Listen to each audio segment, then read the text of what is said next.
Hear me? Thank you all for coming. This is a great turnout and no surprise. I'd like to thank Eric and Dorothy for joining us this evening. I'd like to thank the Friends of the Darien Library for making this program possible. I'd like to thank Barrett Bookstore, who have a few more signed copies and some nameplates. Please silence your phones, and let me tell you a little bit about the author and our moderator. Eric Ripert is the chef and co-owner of New York's internationally acclaimed seafood restaurant, Le Bernardin, which has held 3 stars from the Michelin Guide since 2005. It has maintained a 4-star rating from the New York Times for over 20 years. He is the vice chairman of the board of City Harvest, the world's first and New York City's largest food rescue organization dedicated to feeding New Yorkers. He previously served as a regular guest judge on Bravo's Top Chef and hosted his own TV series from 2009 to 2015, Avec Eric, which has won Emmy and James Beard Awards. Eric is the author of 6 cookbooks, including the New York Times bestseller, Vegetable Simple, as well as My Best Eric Ripert, Avec Eric, On the Line, A Return to Cooking, Le Bernardin, 4-Star Simplicity, and the best-selling memoir, 32 Yolks from My Mother's Table to the Working Line. And last week, Le Bernardin was named #1 restaurant in the US and the world by...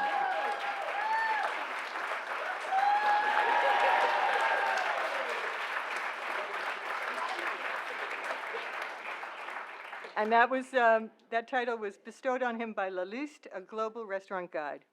Now, Dorothy Kalins is equally as well known in the culinary world. But you will have to get to know her very well if you expect her to cook for you. She has been an innovator in magazine editorial and management for decades. She is the former founding editor-in-chief of Metropolitan Home, founding editor of Saveur, which in its first 5 years under her direction won 3 national magazine awards, including 1 for general excellence, as well as many from the James Beard Foundation. She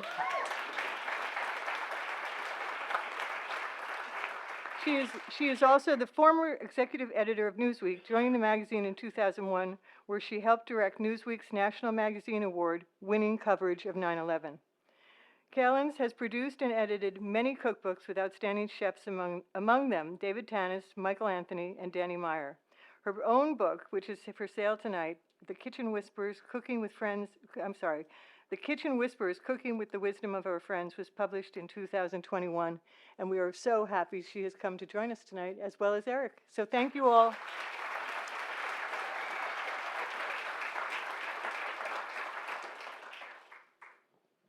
I love how honest you are with your writing. I'm very drawn to that. You have an authentic voice, and even though you've just won the best restaurant in the history of the universe, the galaxy. Your voice is the very opposite of grandiose. I mean, there's something inside you that is speaking to your readers and the people who you wish to have a conversation with and perhaps to teach, and that's quite an achievement. Well, thank you. I don't know what to say. I mean, I recommend... We're starting really well. Well, I loved your memoir. 32 Yolks is the memoir that Eric wrote, and when you published it in 2016, Martha Stewart brought you 3 dozen eggs, of course, from her own chickens and her own farm and her own whatever. Yes. And I didn't do that. I mean, East 56th Street is not so great with chickens. But what struck me is that book is titled for a mistake you made, and that that probably says more about you than anything. Would you tell us about why you called your memoir 32 Yolks? Yes, sure. So 32 Yolks is a turning point in my career. I graduated from culinary school in 1982. young kid. I wanted to work in the best restaurant in the world. And I wrote 18 letters to the 18 three-star Michelin in France. Hey, I'm Eric, I want to work in your kitchen. Nobody answered. and then 3 months later, I received a letter from La Tour d'Argent, which was celebrating at the time its 400-year anniversary. 400. That's And 400 years. I get the job. 2 days later, I am with my suitcase in Paris. I'm 17 years old. I graduated from culinary school. I'm so proud and so excited, and I'm going to participate in that the success of this restaurant. After 30 seconds, I cut my finger. Then they asked me to go get some chervil. I have never seen chervil in my life, so therefore I'm praying to get the chervil instead of parsley or something else. And then the chef says to me, well, listen, make a sauce hollandaise, which is made, it's a sabayon, so you whip or whisk the egg yolks. And I said, yeah, I know how to make sauce hollandaise. How many yolks? Because in culinary school, we were doing 2 or 3 yolks. He said 32 yolks. 32 yolks is basically like 2 pounds of yolks that you have to whisk by hand and make it light like a cloud, right? Like a sabayon. So, of course, I made scrambled eggs. and they were not happy with me. And it took me about 4 or 5 months to master those 32 yolks and to make a sauce hollandaise. And when I finally made the sabayon the proper way and the hollandaise as delicious as needed, I finally felt so good, and I felt I was part of the team. And I said, wow, I'm part of this team here. I'm helping to the success of the restaurant. So then I decided in the memoir when I wrote the memoir, to call it 32 Yolks, because it was learning and making all the mistakes in the world and being so ignorant about it, and learning a little bit and feeling like a champion. And that was really the beginning of my career. Starts at the 32 Yolks. It's a kind of humility that one doesn't associate with French chefs. True? Okay. Well, I'm going to take one more stop before we get to the book Seafood Simple, which we're here for. And it's the Chef's Table television program. yes. In a Buddhist monastery in South Korea. I hope that you all know about it, and if you don't, it will be a joy to discover, where we meet Jung Kwan. John Kwan, yeah. Yep. You can't hear me? Oh, I see. Talk into the mic. Got it. Okay.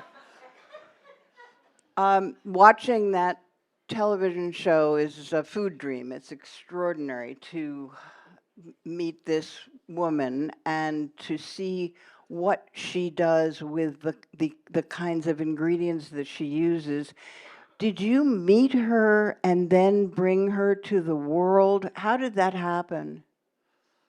I met John Kwan previously obviously to the TV show. Yes. And I had my show Avec Eric that nobody ever watched. And that's true. And it was someone mentioned we had an award for the show. We had actually 2 Emmys, but nobody watched the show anyway. And so anyway, I ended up with John Kwan because I wanted to explore temple food and what is the philosophy behind temple food. And I was mesmerized by my experience, and therefore we shot a couple of days with John Kwan. I went back to visit her in her hermitage in the middle of the mountains in South Korea. And then it was such a revelation. I called the New York Times and I said, we have to do something, because it's so amazing what she's doing in that. And I will go back to what she's doing in a minute. But John Kwan was in the New York Times. It was a double page on John Kwan. And then it was in the magazine. In Jeff the magazine, Courtney wrote that piece. It was a wonderful piece. Yes, wonderful piece. And then Chef's Table went and did an entire episode on John Kwan.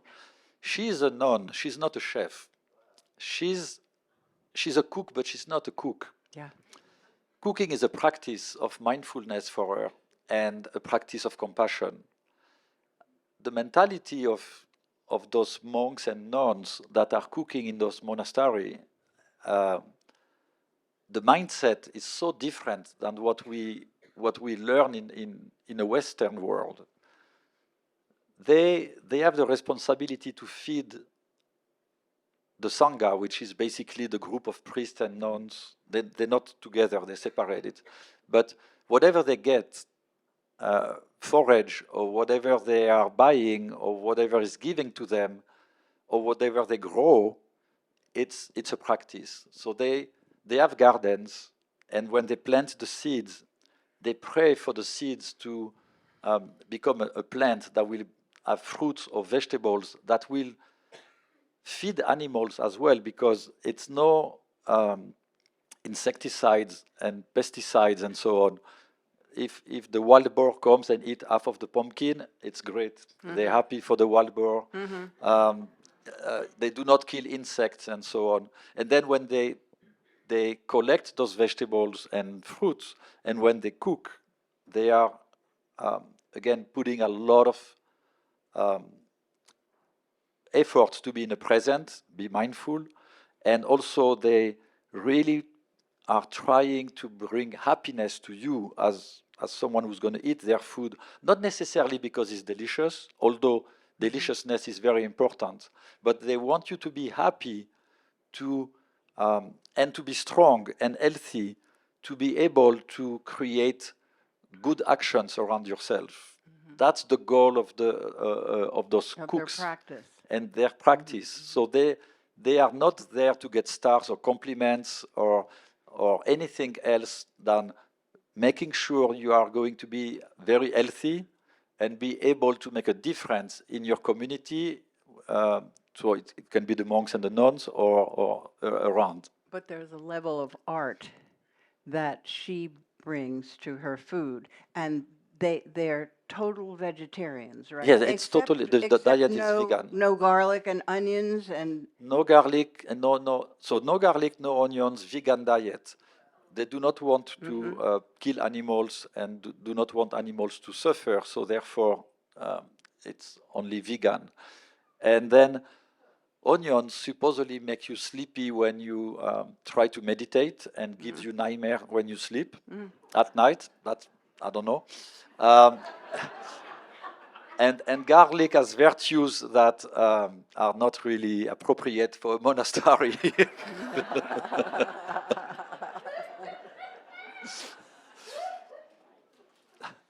But they also, I mean, I'm serious about the garlic effect. Yeah. But they also, we'll take note of that. They also believe that garlic also can give you bad breath, and they live in a community, and it can be unpleasant for other people. It also makes your blood supposedly warmer and makes the blood circulate faster, so it's not helping for meditation. And then it has the last virtue, which is not for monasteries. Yeah.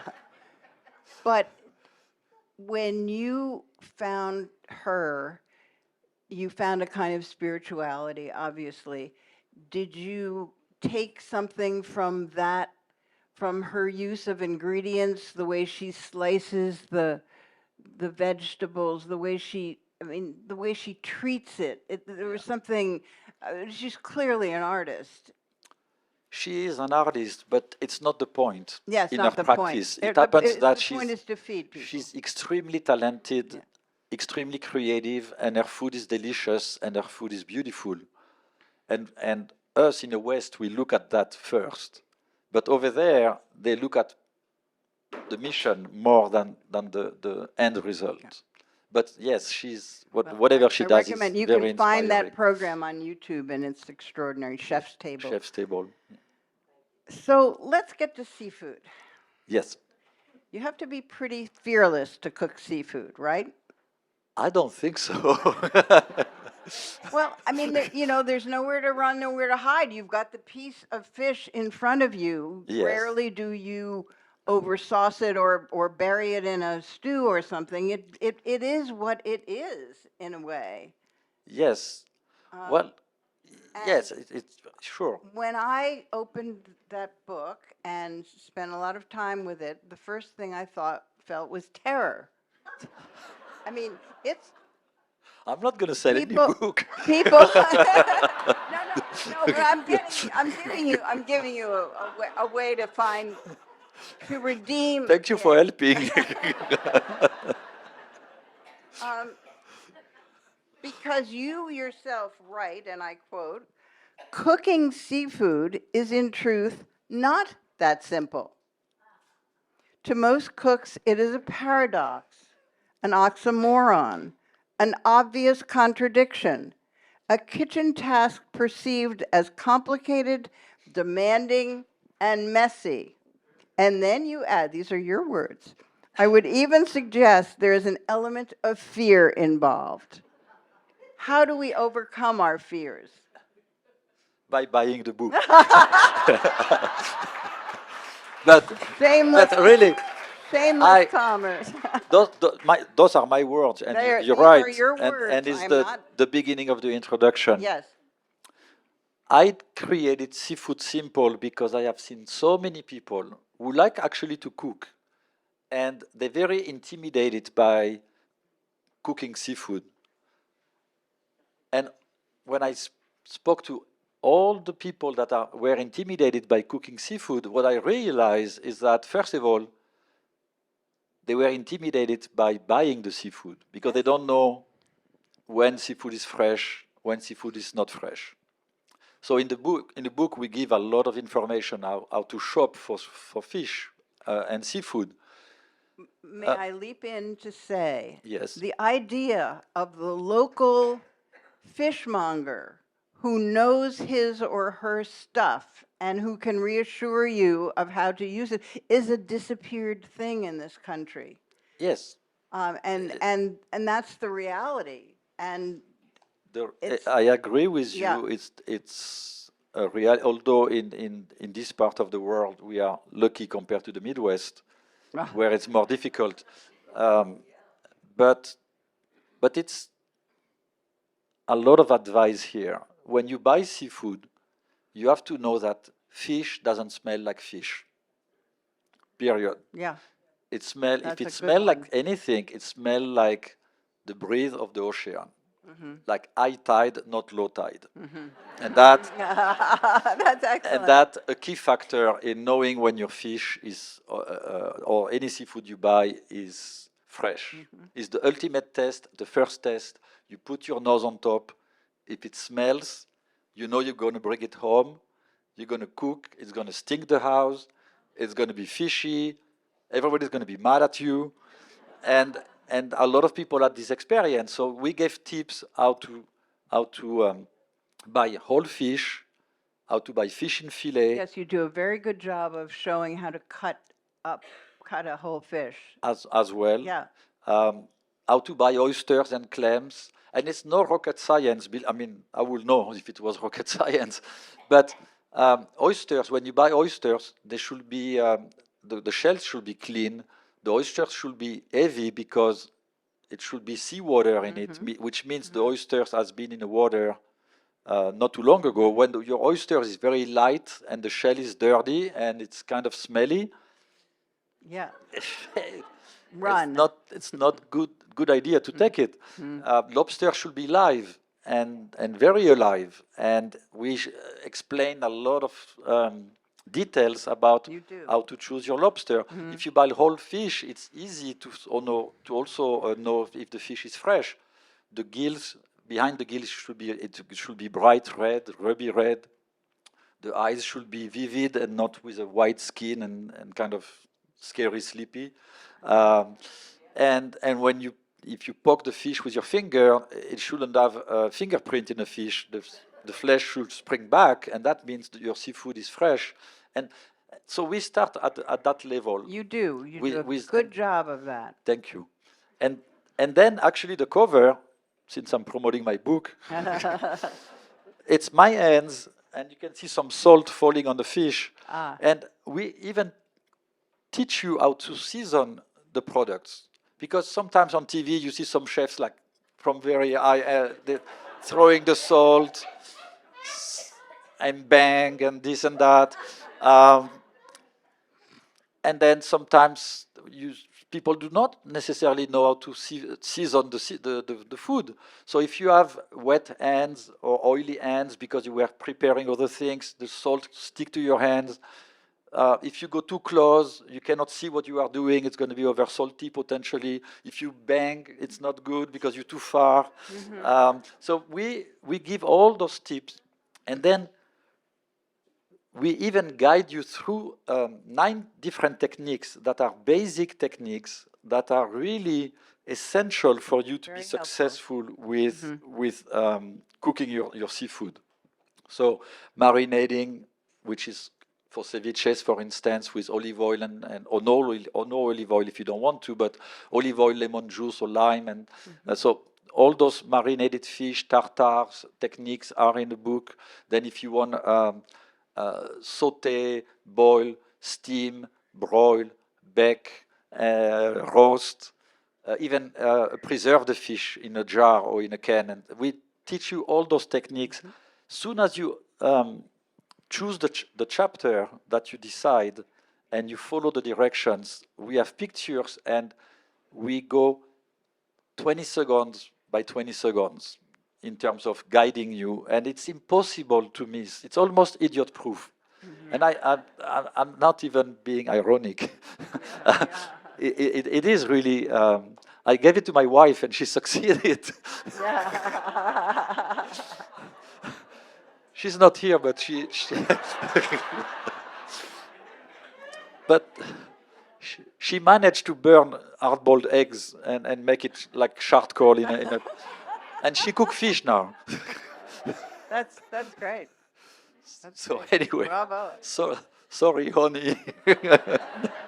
One of the things you tell us about Le Bernardin when it began was that Gilbert Lecause, who was the original chef, went to the American fish market and cooked American fish, cooked the fish that was coming into the markets in New York, as opposed to having Dover sole shipped from France, which was the way French restaurants operated in those days. Yes. And that was a very eye-opening thing. And that was something that when you began to work with him, you completely embraced that idea.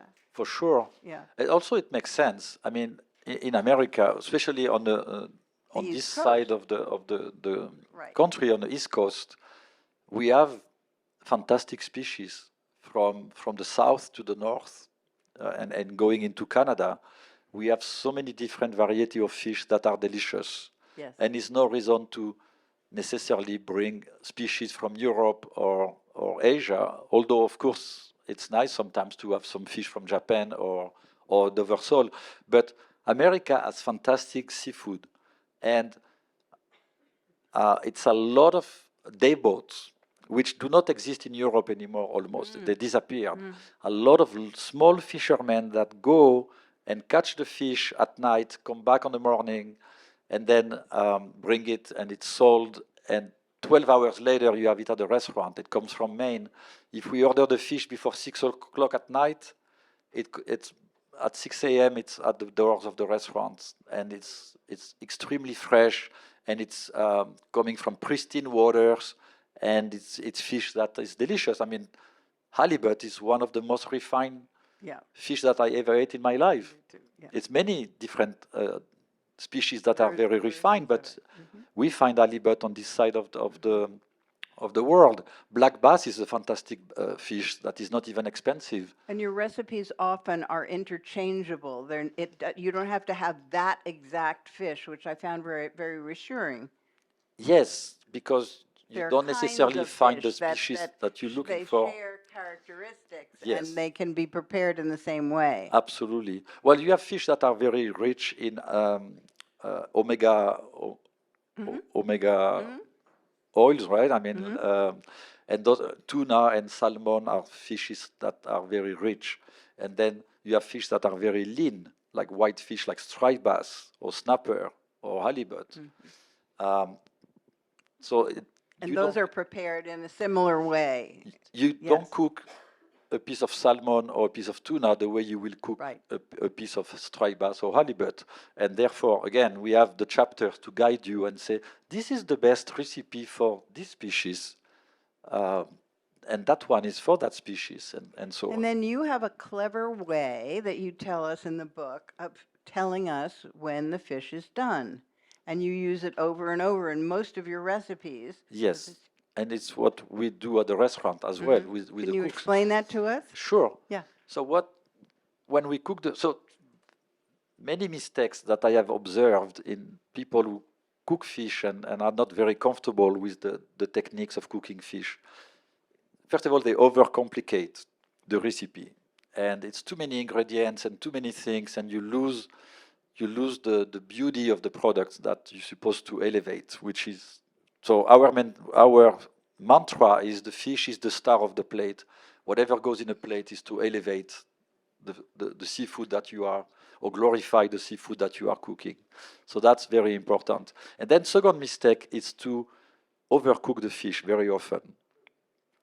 At the restaurant, we have a very simple trick. We use a metal skewer, a thin metal skewer. If you don't have a skewer at home, you can use a thin blade, even a fork, and you go through the flesh, and you leave it for 15 seconds, and then you touch your hand right here, and it should be warm. If it's warm, it means the fish is medium rare to medium. If it's cold, Isn't that a terrific thing? I yeah, thought that it's was very great. simple. I like that. If you Yeah. don't need a thermometer, you Yeah. don't need to buy anything. You Yeah. you have that at home. Yeah, If it's cold, it's not cooked enough, right. so you wait a little bit more. If you burn yourself, it's overcooked. Yeah, it's too late. You Too you late. punished. But when it's warm is when the fish is very juicy and flavorful, and the more you cook it, and the more you lose that. But if you keep using that technique, it teaches you how to feel when it's done. Yes. Which is, I think, a valuable thing. And there's certain ingredients that appear over and over again in your recipes. White pepper, for example. Yes, We don't ever use black pepper? very rarely. Very rarely. Not Not just for color, but no, for color as well, Yeah. because black pepper, as you know, it's black. And when you season the fish, aesthetically it's not necessarily appealing. So white pepper does almost the same job as the black pepper, but you don't see it. It's grind it. White pepper or in powder is kind of like invisible almost.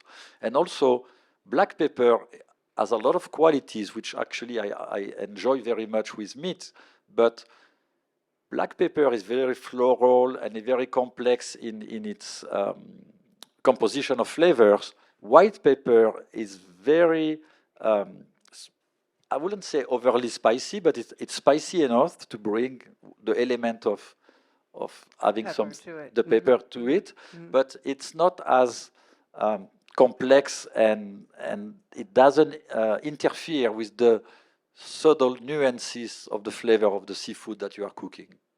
ginger is also an ingredient that you love to use. I love and, ginger. Some of your sauces are made with grating ginger and then squeezing the juice through some cheesecloth, and Yes. that was a technique I'd never done before. I thought that was really good. Oh, thank you. Yeah, I mean, even if you don't buy the book,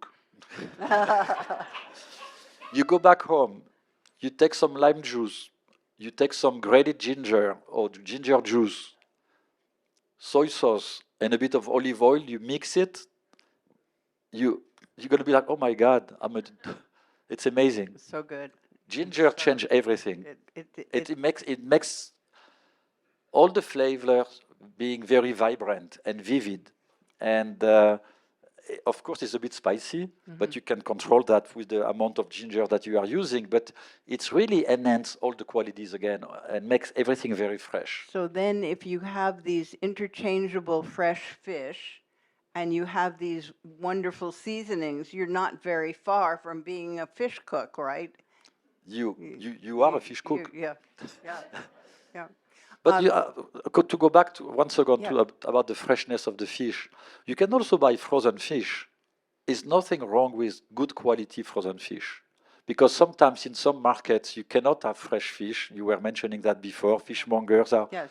are rare today, and if it's something that is not appealing when you go to shop at any market, your eyes are giving you so much information. If you're not excited by what you see because the color is dull, because it's dry, because it's yellowish, it's anything that Okay. doesn't appeal to you, well, you can buy frozen fish and it's good. We can trust it. Today, with the technology, it's amazing. They freeze the fish in few seconds. It doesn't break the cells of the fish, and when you cook it, it doesn't release all the juice and water like we used to when we were freezing the fish in our freezer, and it was taking hours to freeze, and it was breaking the cells. Today, frozen fish is that's a piece of news. yeah. Yeah. It's News. it's almost impossible to make a difference in between a frozen tuna and a fresh tuna, or fresh shrimp and frozen shrimp. Good to know. Good to know. Michael Anthony's a friend. I've worked with him on the Gramercy Tavern Cookbook, and he's a great admirer of yours. And we bumped into each other on the sidewalk the other day, and I told him I was going to come and interview you, and he said, "Oh, ask him about smoking fish." And because Michael has a way, he has a recipe at Gramercy where he has a little countertop smoker. Yes. And he takes a fillet of trout and he puts it on there and does a quick smoke. Sure. How do you feel about smoking fish? I feel good about it. It's something that is very easy to do as well. I mean, you can have a sheet tray with holes, and you can buy some wood that is actually ready to be lit and smoke, and you can smoke anything with it, and you can leave the fish for a few seconds, cover it with aluminum foil or a cover or anything you want, and you will have that smokiness, and then the fish can be smoked and still raw, and then you can bake it in the oven, and you have a fish that has that has the flavor of special it. flavor. Yes. And is there fish that you would think takes to smoke better than others? Well, salmon, sea trout likes to be smoked. Sturgeon, which is a firm fish, and I think salmon is the one probably that is the most successful. I was surprised by your choice of photographer for this cookbook. I have done cookbooks, and I know what it is to find somebody who gathers your. I was at Newsweek during 9/11, and Nigel Perry was the guy who we would have go photograph the president of some country, or he was quite an extraordinary news photographer and portrait photographer. Yes. To have him shoot food, which he first shot Vegetable Simple. Vegetable Simple first, yes. And there was a directness to those pictures that I was so moved by. And when I saw who it was, I had trouble believing it. And then you did the same thing with him on Seafood Simple. Can Yes. you talk a little bit about that Sure. friendship? Nigel is extremely well known in the industry of the media, because at one point you mentioned he was photographing all the celebrities in the world, Yeah. from the music industry, movie industry, politicians, and celebrities in general. Very often ended up doing the cover of Newsweek. Previously to that, he was doing on a weekly basis the cover of the New York Times Sunday magazine. Then he worked for Esquire magazine and did many covers and many portraits, and he still does. He's a man with an incredible talent, and I have been lucky to be his subject, and Oh, yeah. and He he was photographed you. basically taking a picture of me. And he goes into a trance, and he starts to sweat. And at the end, it looks like he took a shower. It's so intense. And then some young photo editors who didn't know much will give him some advice, and he has a temper. So he will tell them to off. And we'll lose the job. And we are good friends, and I said, Nigel, you have to stop being so emotional. And why don't we do a book together? It was vegetable simple. And I said, why don't you take pictures of the food? And he said to me, you know what, it's a good idea, because I'm not going to take pictures of the food, I'm going to take portraits of the food. And I was like, wow, that's a big difference. Big difference. And in his mind, and I believe him, he took pictures that are portraits of the food. And for Seafood Simple, it's exactly the same. It's portraits of the food. It's nothing in between you and the recipe. It doesn't matter. We don't put a glass of wine on top and some flower arrangement and the silverwares and the knife and no. It's the recipe, and you look at it, and the recipe looks at you, basically. Well, it's extremely successful, and I think Thank you. it's, I'll tell him that. I'm going to take a minute. I know that we want to have some time for questions, so I just want to take 1 minute and talk about the restaurant, which is where you spend your time when you're not writing books. Just this year, Pete Wells of the New York Times reviewed Le Bernardin after 10 years. His last review was in 2012, and he gave the restaurant 4 stars. And he wrote, he wasn't sure what he was going to find 10 years later. But there's a little moment in this review where he says, what froze me in place was, in fact, the sauce. A beautiful pale yellow. It tasted like the layer of lemon and butter at the bottom of a pot of mussels served at the best bistro in heaven. My thoughts ran something like this. Oh, this is good. This is very good. This is fantastic. Wow, they did it. They kept it alive. Can you talk about what it felt like to get that review? It felt really good. Because the New York Times, as we know, is very important in our region and in New York. And the food critique of the New York Times is very powerful, very opinionated, and sometimes controversial. And what I respect very much about the New York Times is that the food critic comes. It doesn't matter if you recognize him or do not recognize him. You cannot even offer him a coffee. You cannot give anything. And it's in our industry, it's a protocol where even if you know him, you recognize him, you're not supposed to go say hi to him. You're not supposed to engage with him. You're not supposed to talk to him. So when he came to Le Bernardin, we recognized him. But in perspective, if your fish is not fresh, if your sauce is mediocre, if your vegetables are too salty, it's nothing you can do when the food critic arrives. It's too late. So you have to be prepared to treat him like every client that deserves to be treated like a king and to have the best experience possible. And that's what we try to do on a daily basis. This is what we are aiming to our search for perfection is an obsession, knowing that perfection doesn't exist anyway. But we still start again. An emotional connection to the food that he had, and that was what he responded to. And if it's not there, you can't fake it. No, you cannot. And by the way, what you read, I didn't even remember. That was from the review. Because I have to say one thing.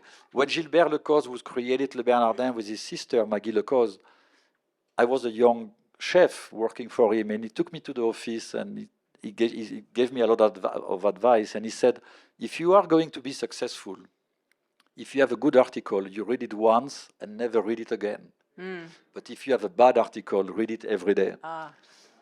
And it stays in my heart. And until this day, when we have a good article, I read it once and I put it aside.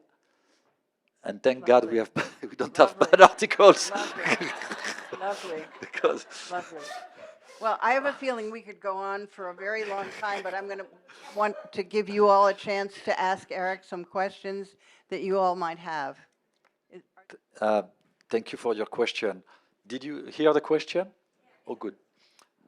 Actually, it was not in Kitchen Confidential. It was in Medium Raw, a second book or third book that he wrote.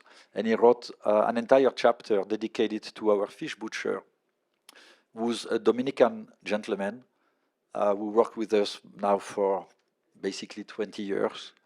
And is probably the fastest and most precise fish butcher in the planet.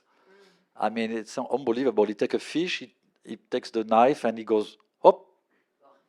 And then he goes, hop. And the fish is filleted to perfection. And then he takes the bones. If he has to remove the skin, he removes the skin. And he's someone who's extremely precise. And he calculates the time, and it's in a chapter that Anthony wrote about him. He calculates the time that the elevator will take to come downstairs, because he's in the basement where it's cold. So he knows it's 45 seconds. He presses the buttons, and in those 45 seconds, he does something else. And then his days are basically timed by the second. And he's the most precise person I have ever seen. He cut the fish, and it's supposed to be 8 ounces, 9 ounces. He doesn't weight the fish. He just cut it. And sometimes I go and I'm like, that's not 8 ounces. And he laughs. He's like, the scale is over there. I go to the scale and I apologize. So he's still with us, yes. Yes, we have a lot of employees that are at Le Bernardin for a long time. And indeed, it's a very stressful industry. And we will go to the star system in a second. But it's very stressful because every day at 1 o'clock and at 8 o'clock at night, it's extremely busy. As you know, restaurants have to feed a room like this room. And our job seems to be simple, but it's not that simple. We have to deliver on the front of you the fish that you have ordered in a clean plate, hot plate if it's hot food, cold if it's cold. It has to be delicious. And we have to serve the rest of your table, the right plate on the front of them. But you're not alone. It's also an entire dining room that we have to serve at the same time. And it has to be seamless. And you shouldn't be like, oh, it's too fast, or I'm waiting too long, and so on. So that's definitely... I had a question, but I'm not going to go there right now because we don't have time. But there was a book that you did called On the Line, which was about running the restaurant. Yes. And you had 129 Cardinal statements sins. about cardinal sins. Yeah. That servers should not commit, and they were all smart. They made sense to us. They made sense. Yeah. But my generation, so I'm 59. My generation, I don't know in America, but in France, the way we were educating young chefs was by having humiliation and breaking them psychologically. And there supposedly was a philosophy behind that. They were taking young talent, breaking them, and rebuilding them as champions. It was the most stupid idea I have ever heard. Well, that 32 Yolks tells that story over and over again, and it's incredibly powerful. And we don't have to go into many details, but a cook who's shaking like that is not going to do a better job than a cook that is precise and inspired. Someone who's coming and blossoming is going to be much more productive than someone who's scared. Mm-hmm. And my generation, we were dealing with those chefs that were physical and screaming and abusive Abusive. and little dictators, and we were glorifying anger. Anger is not a quality, anger is a weakness. This is not a Buddhist statement, it's a universal statement.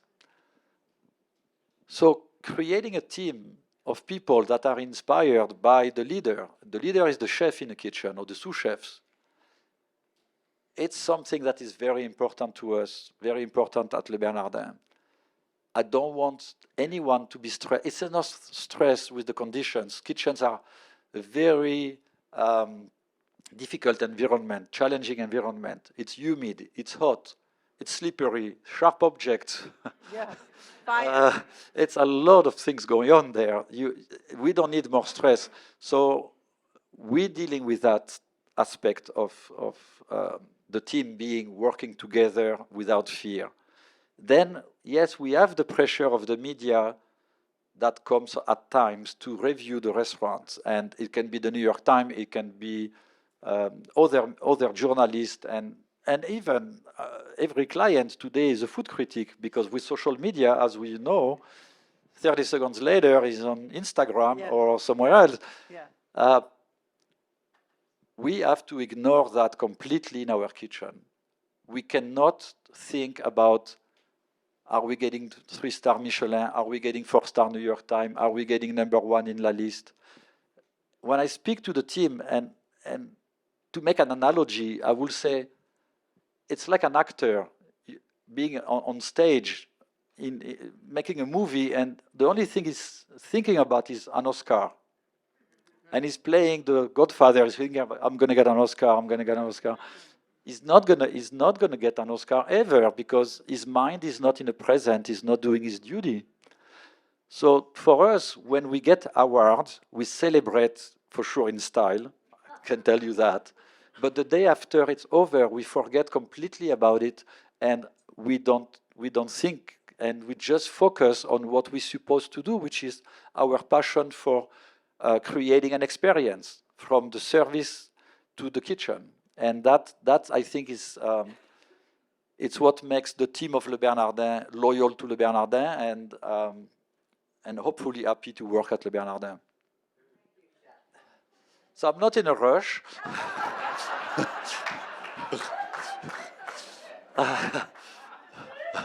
I'm slowly getting there, but I'm not in a rush. And someone asked me, actually, the now ex-wife, at the time wife of Nigel Perry, who was a photographer, wrote a book called My Last Supper. And she asked 50 chefs what will be their last meal. So my last meal was toasted bread with shaved truffles, a bit of olive oil, and a grain of salt, a good bottle of Bordeaux, under a tree with my family. I'm inspired by so many talents and so many chefs. It will be not fair to say I have a favorite chef. I have so many chefs worldwide that I admire. Chefs that are older than me, younger than me, very, very young, and I'm learning from them all the time. Inspiration comes from all those talents that the industry generates.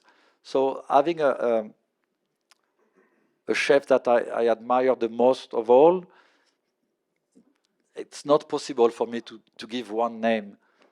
Probably the chef who had the biggest impact in my life, and I'm grateful to him in many ways, and in other ways I'm scared of him, is Joël Robuchon, who was probably, in my opinion, the most talented chef that I have seen of his generation, but at the same time the most challenging to work for, and I worked for him for almost 4 years.